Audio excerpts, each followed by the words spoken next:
Hello, welcome to this week's edition of the pdR podcast. I'm Jason. And Trent. And each week we get together and talk music, talk life, just hang out. Got our special guest with us again, Harry.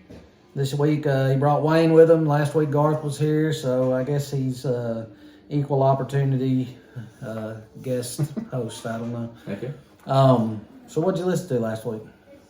A little bit of everything? I'm not going to say a little bit of everything. That's what I say every week. But I actually have a couple new people to add to the list here that kind of discovered this week. One of them was Cameron Whitcomb. He's a young kid out of Canada. Popped up on my newsfeed somehow and found him and started listening to his music. Did a little research, found out he was on either American Idol or one of the music shows. I don't know exactly which one, but he's, I guess, trying to up and coming, kind of Americana type music. I think I sent you a couple of things. I don't know if you listened to them or not, but no, okay, fair enough. So listen to him a lot this week. I really like his music. It's good. Also, another one that found this week, which isn't a new band. It's actually a band from the '90s, but I never had heard of them. Called Liars. Watched a movie this week. One of my favorite movies, 50-50, and there's a song in that movie, and I was like, I really like this song. I'm gonna Shazam it. So listen to it. That's not what happened. That's not exactly what happened. What happened? You wanted to. I'd never seen 50-50, and it's one of his favorite movies. So I told him I'll watch it with you.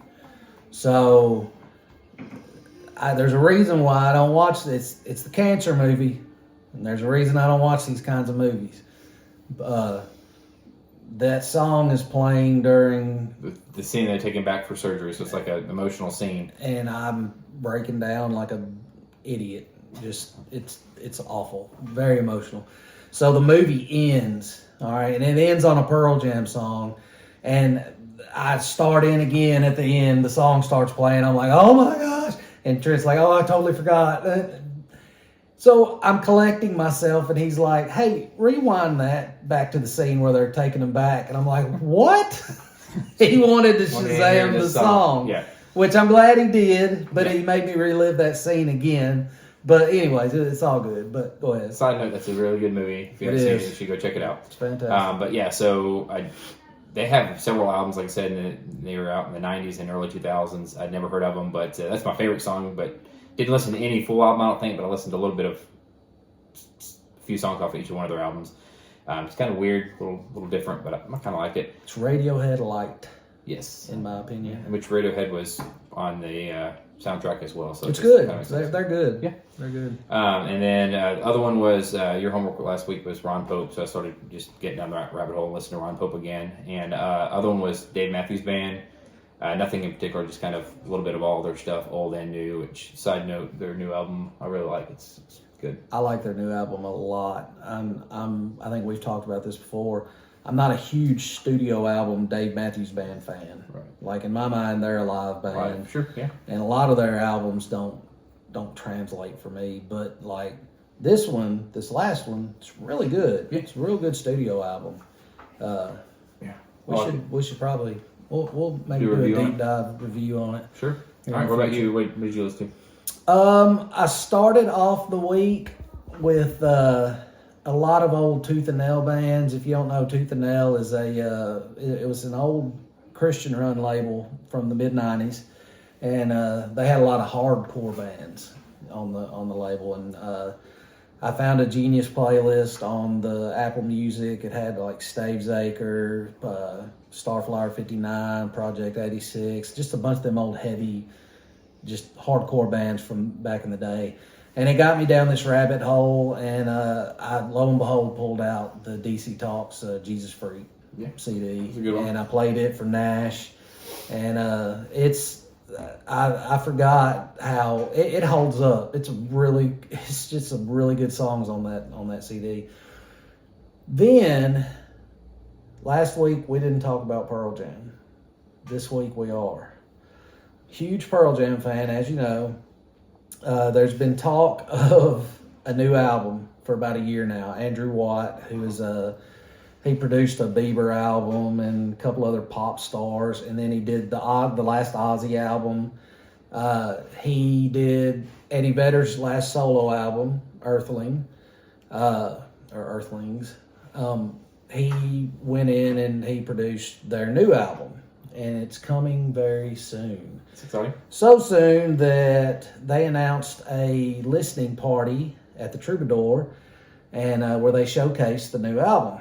And ever so conveniently, there was some dude standing outside the back door with a camera, Pirating the music.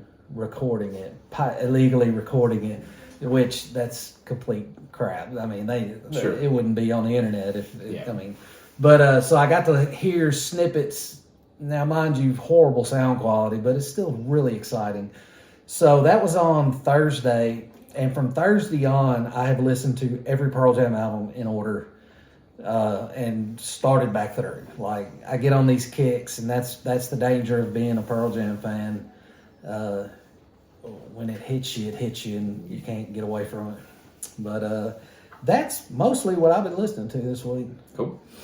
So, Last week's homework. jump into homework. So we got old homework. What was your? Mine was Alice in Chains Nutshell, which I'd heard the song a couple times. I think you'd played it at work before as well, but never really like listened to the lyrics and like slowed down and like paid attention to it. It's a very good song. My type of music is very slow, chill, mellow, so I like it. The words are very touching and heartfelt. You could tell, by listening to it.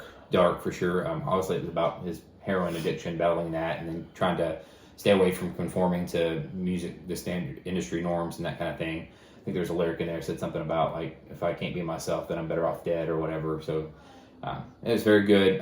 Which, like I said, made me go ahead and listen to the whole EP. I think there's only like 5, 6, or 7 songs. There's not many on there, but it was really good.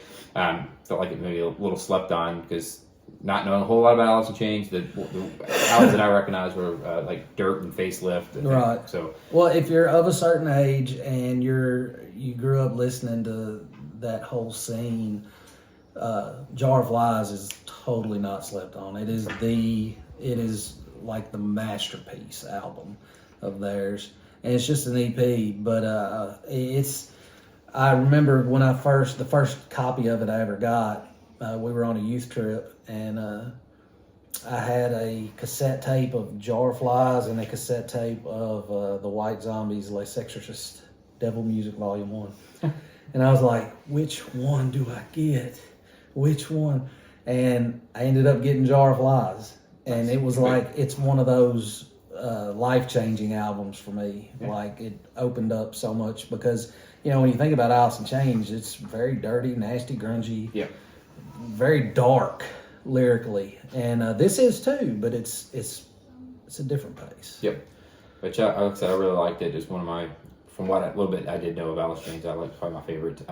Side note, I know we talked about it last week, but popped up on my newsfeed, I guess, because we were talking about it. My phone heard their new release of the album, so I checked that out as well. And that one with the white one with the vinyl with the flies in it is pretty sweet. So sold out, but it does look pretty cool. I don't know how many copies they actually pressed of it, but if I ever have the opportunity to get it, I'm getting it. It's pretty cool. It is so neat looking. Yep.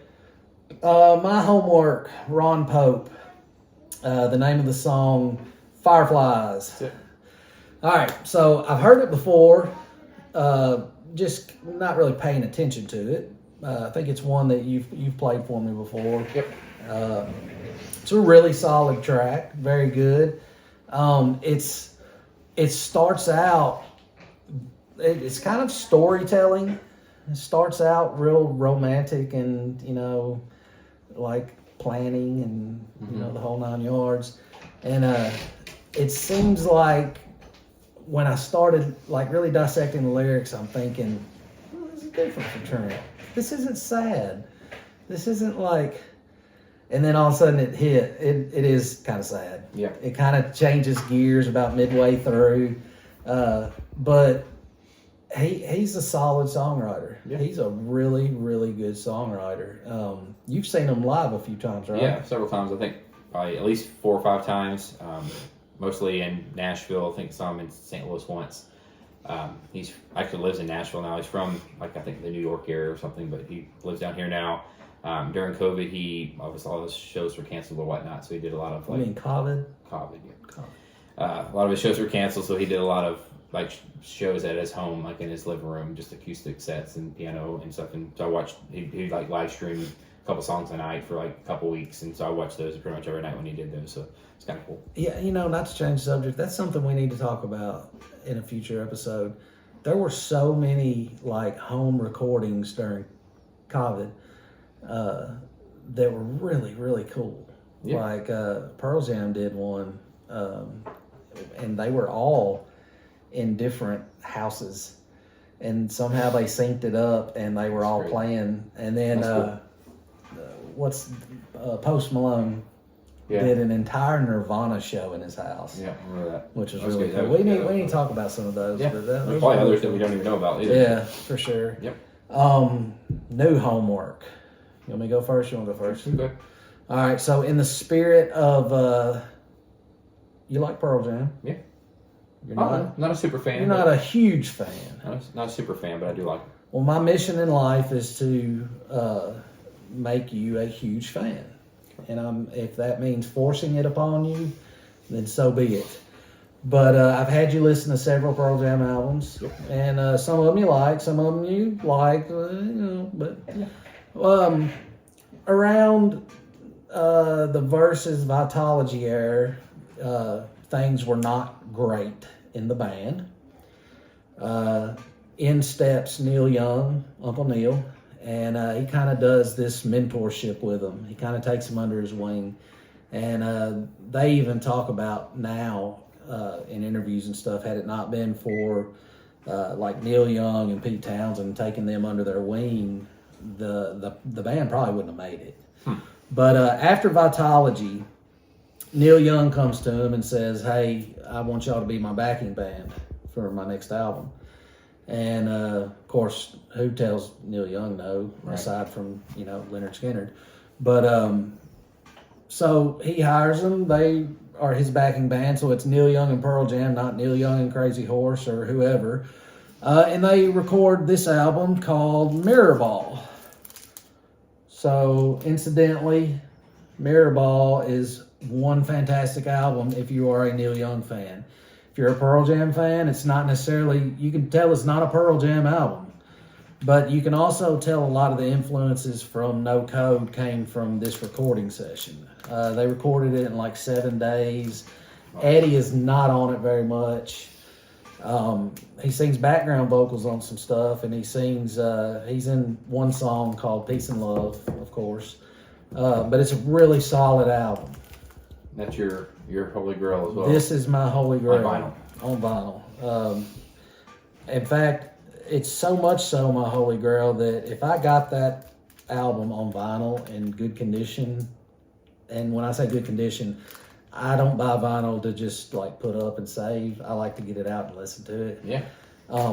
I may stop collecting altogether. Probably not. You're going to find I've seen one copy in the wild, and it was $300, and it was in really, really rough shape. And there's no way I could afford to do that. Okay. So Neil Young's Mirrorball is not your homework. Okay. So what is your homework is Pearl Jam's Merkinball, which was recorded during the Mirrorball sessions. All right. It's 2 songs. It's a 2-song EP. Not all the members of Pearl Jam played on it. Now, when they play it live, everybody plays. But Neil Young is on both of these songs. And you can really hear Neil Young's guitar, the just grungy, it's just dirty, grungy sounding. It's awesome. The first song is called I Got ID. Or, if you're in the know, it's called I Got... Okay. If you know, you know. And then the second song is called Long Road. Okay. I Got ID is my favorite Pearl Jam song ever written. Okay. It is lyrically, now with Eddie's mumble, it's kind of hard to understand what he's saying sometimes, so you may have to actually look up the words. Yep. But if you put yourself in the shoes of like a 15, 16, 17-year-old kid, listen to that. It's pretty heavy. Long Road is the song I've told my wife, and she rolls her eyes every time I say it. It's the song that I want played at my funeral. It's a beautiful, beautiful song. It's not necessarily just like sad, and it's just a beautiful song. So it's got your favorite song and your funeral song. Yep. Steve, homework. Merkenball. Okay. That's your homework. Cool. So. All right. For you, your homework, it got brought up last week. I think Susanna brought up Ray LaMontagne, and you said that you had never heard of him. So it was hard for me to... Evidently, I should be ashamed of this. You should. He's been around for a long time. Americana type music. All his music's really good, so it was hard for me to narrow it down to just one song. So I did pick two, both from the same album. The name of the album is Trouble, but the first song is Trouble. Is the name of the song, and the second song is Hold You in My Arms. So pick those two. So hopefully you'll do a deep dive. Oh, I don't know. I know what you meant. That and listen to more of his stuff, but definitely listen to those two. Those are probably two of my favorites. But yeah, I was shocked that you had never heard of him. So definitely check him out. I will report back, and hopefully my shame will be justified. Yeah, I think it will be. I think you'll like him a lot. Because I'll be shocked if you did. I for some reason I've never even heard of this dude. Surely I've heard some of the stuff sure. before. Yeah, You just didn't know. Both of those, you especially Trouble. I bet you have heard Trouble. So okay, they're probably ring a bell once you listen to it. But. All right, so moving on, what are we moving on to? Zach Bryan Band. We're not going to talk about Zach Bryan this week, but now we have, so there's his mention for the week. But you're welcome. It's actually Zach Brown Band, ZBB. ZBB. Yes, so they have an album coming out in a couple weeks, end of February. It's From the Road Volume 1 covers, so it's all cover songs that they've done. A lot of them I noticed were at shows more recent, like 2021, 22, but there are a few from like 2015 and 2012. I think a couple of them are at Fenway Park up in Boston, Wrigleyville in Chicago. I think one of them is even in England. If you've never listened to any of his live albums, they're all good. Yeah, you talked about the other one, the Pass the Jar. Yeah. There's a Live at Bonnaroo EP that's on iTunes. Yep. Anyways, go ahead. So I just I think there's like 12 or 13 songs on there that they covered, but I wrote down my favorite five, which was Inner Sandman, which that's not my type of music really, but I really like their version. I think it is your type of music. I think you're just in the closet. All right, fair enough. And then Sabotage from Beastie Boys. It's a Great Day to Be Alive, which I figured they would do a good job with that. It's their type of music. Other one was my favorite Joe Cocker song is With a Little Help from My Friends. That's probably my favorite one that's on the entire album. And the other one was John Mayer's Neon. Which John Mayer actually comes out and sings with them on that version on this record, and then Steven Tyler comes out as well on whatever song is Sweet Emotion. Yeah, Sweet Emotion, that was it. So they kill it. Very good record. Yes, really enjoyed it, top to bottom. So. I like the the cover of Baba O'Reilly. I really like. Yeah, it was good. I'm a big fan of that song. Pearl Jam plays that a lot. I really liked, and I thought it was super odd that they included it on this album, but I really liked the You Somebody. Yes. The Kings of Leon song. I thought they did a really good job of it. Yeah. And I thought it was super weird that anyone would cover a Kings of Leon song, but it's a good song. Yeah. Excuse me. And they do a really good job at it. So I'm really looking forward to it coming out on vinyl. It comes out end of this month, so in a couple weeks. If anyone listening wants a copy, let us know. We can do a pre-order and get you a copy. They also just had a couple other albums be reissued. Their I think Foundation, which is like their big album that had all the hits on Uncaged. it, and then Uncaged was the other one. Those I think maybe in like November or December got re-released. So we can, if you have a need or want for one of those as well, let us know. We can get you a copy of that as well. PipeDreamRecords23.com. Send us a message. Let us know, and we'll get you a pre-order of this. We're definitely going to be pre-ordering it myself. So, let us know. The whole album starts off with Bohemian Rhapsody. Yes, which is, and they do a good job at it. They're a solid band. Yeah, and this was a solid album. They're like the Dave Matthews of country music, I guess. That's a good comparison. What about, you have a rating out of 5 stars, or? Yeah, I do. Okay. I don't normally go this high, but I'm going to give it a 4.5 just because I didn't give it a full 5 stars because it didn't have the Kid Rock cover that's on the Pass the Jar. Yeah. But because that's a great cover on that Which album. this is volume 1, so it makes me Yeah. seem like they may be eventually doing more, or I don't know, maybe not, but it kind of seemed like it. So I I did. go 4.5. Fair enough. I did a 4.4, so we're kind of right there together. Definitely very, very good album. So It's great. I can't wait to get it on vinyl. Yep. Yeah, it'll definitely be in the rotation. So yesterday we got out and we went and did a little picking. Yep. So we're gonna kind of go through our finds. You want to go first? You want me I to? can. I didn't bring mine, but my big find was we've been talking about in the last few weeks about 90s country music was the Garth Brooks Legacy set. I think it had 7 records, 4 of his main albums, and then the 3 LP of his live show, 7 Diamond. So seven LPs and 7 CDs. I'd heard of it, seen it, or like online, but never seen it in person. So saw it in person, and I was like, first time I ever seen it in the wall, and it was a good price. So I was like, I got to get this. So what happened actually was Trent's on one side of the bins and I'm on the other, and I'm going through junk, and then he's like, "Oh my gosh!" And I look up and he's got Garth Brooks' Legacy in his hand, and my first thought was, "Put it down, put it down, put it down." I'm getting that for myself. Put it down. And then I saw how excited you were. Yeah. And you were like, "Should I get this? I mean, is this a good price? Should I get this?" And I was like, I had the devil on my shoulder right here going, No, "No, he doesn't need to get that. Tell him no. Tell him no." And then I had the angel over here going, "What's wrong with you, man? He's super excited. Like, of course." So I think at one point I stayed quiet for a minute, and then I said, "You should definitely get that." Yeah, you did. So that was the pick of the day as far as I'm concerned. Yeah, it was a good find. Yes, I am a Garth Brooks fan. I think Garth Brooks is fantastic. He's great, and that's an awesome find. Yeah. And they weren't super expensive when they were first released, Right. but now they're a little pricey if you want to find them in good condition. So you definitely.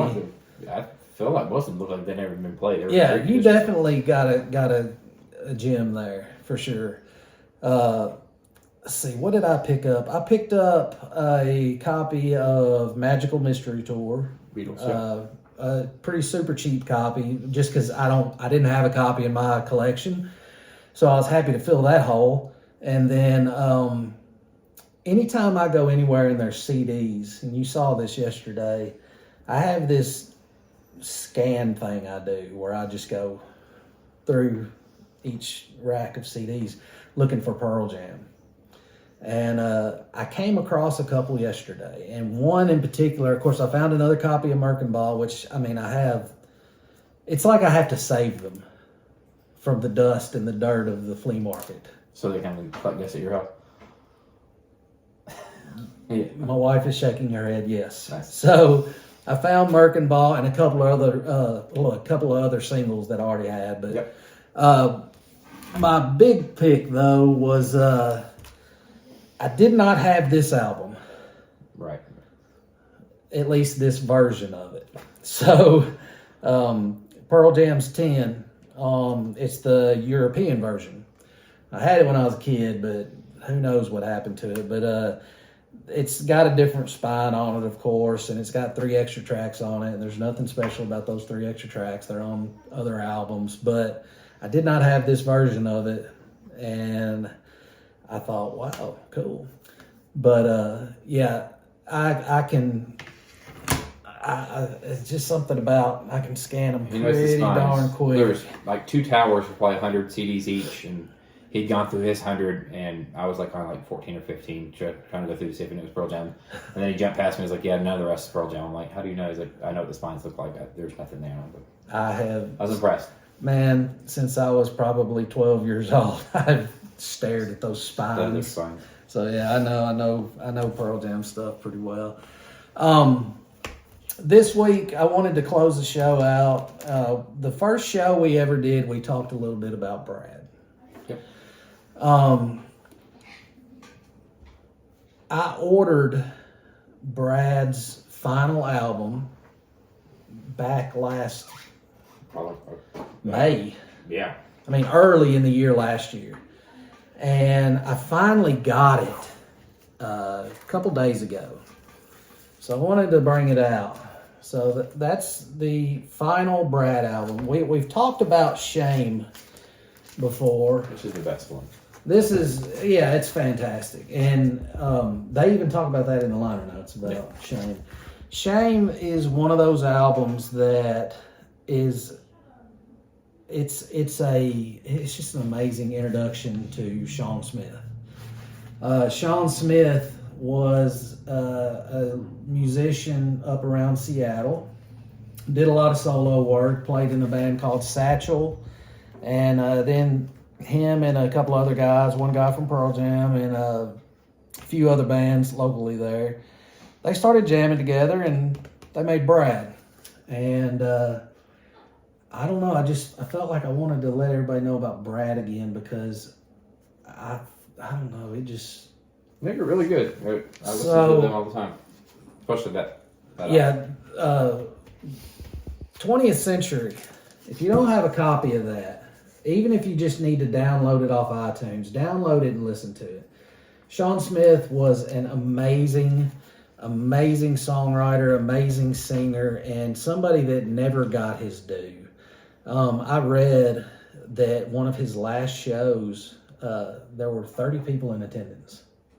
That's crazy. Yeah. But we were talking about shows during COVID and stuff. I don't think this was during COVID, but remember me and you? The house show. Yeah, he did a show like in his house. This dude... It seemed like it was for like 5 people. He had a song on... What's the name of the movie that song was on? Girl Next Door. Girl Next Door. The Satchel had a song in that movie, if you've ever seen that. So, I mean, this he's not an unknown by any means. He just never really got his due as far as a songwriter. He didn't really want to. It's sad to me, but I wanted to give the audience of 4 a little bit of homework. I want you guys, if you get a chance, listen to 20th Century and then pull this out and maybe download it and listen to it. The vinyls, it's a white vinyl, it's super cool. And the liner notes are, it's Stone Gossard from Pearl Jam who played guitar with him. He wrote the liner notes, and I don't know if it's going to come through or not, but there's a big picture of Sean Smith right there. And he talks about Sean Smith a lot, and he talks about the band a lot in the liner notes. And I thought about reading it, but I'm not going to. But it's very melancholy. And I pulled that record out last night and put it on. And the first song is like, I mean, you've heard it. How would you describe it? It doesn't sound like him. It doesn't he has sound... a very distinct, like you can tell, like you can't tell if it's Brad or Satchel because it sounds all the same type of music. His voice you is, can tell it's him. Yeah, it's very jazzy and just it's high pitched and very smooth. Yeah. But he sounds like he's singing through gravel, almost in that first song. You can tell he's not. And after doing a little research on it, he was actually like dying. When he recorded that, and it's real. It hits real differently when you listen to it.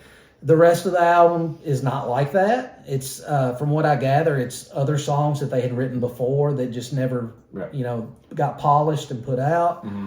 But that's my pick this week. If you guys get a chance, download the last Brad album, In the Moment You Were Born, and give it a spin, because I really feel like Sean Smith deserves to be heard. For sure, I agree. I would agree with that as well. That's I don't know. We don't normally do a pick of the week, but that's my pick of this week.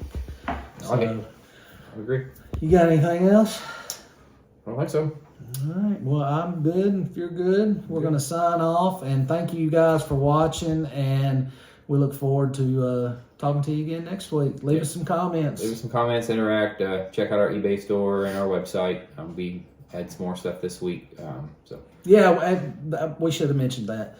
While we were picking for ourselves, we actually got some new inventory for the store too. So we got some good stuff coming out here in the near future. Yep. So be on the lookout for that. Like and share. And thanks again for always watching and hanging out with us for a little while. So, see you guys.